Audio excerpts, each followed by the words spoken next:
மயிலாடுதுறை மாவட்டம் மாயூரம் கிருஷ்ணமூர்த்தி பாகவதர் ராதா கல்யாண கமிட்டி சார்பில் 56ஆம் ஆண்டு ஸ்ரீ ராதா கல்யாண மகோத்சவம் மயிலாடுதுறையில் 9ஆம் தேதி துவங்கியது. 2 நாளாக நேற்று நாம சங்கீர்த்தனம், அலங்கார திவ்ய நாமம், நிச்சய தாம்பூலம், உஞ்சவிருத்தி, துறவ சரித்திரம் உள்ளிட்ட சங்கீத நிகழ்ச்சிகள் நடைபெற்றன. தொடர்ந்து இன்று நடைபெற்ற நிகழ்ச்சியில் பஜனை பாடல்களை பக்தி பரவசத்துடன் பக்தர்கள் பாடி வழிபாடு செய்தனர். பாகவத புராணம் இசைக்கப்பட்டது. தொடர்ந்து கண்ணனின் லீலைகள் குறித்த பாகவத நாட்டிய நாடகம் நடைபெற்றது. திரளான பக்தர்கள் பங்கேற்று வழிபாடு நடத்தினர்.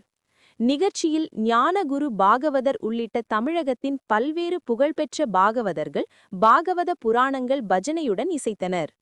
தொடர்ந்து ஜெயகிருஷ்ண தீக்ஷிதர் குழுவினரின் பாகவத நிகழ்ச்சி நடைபெற்றது.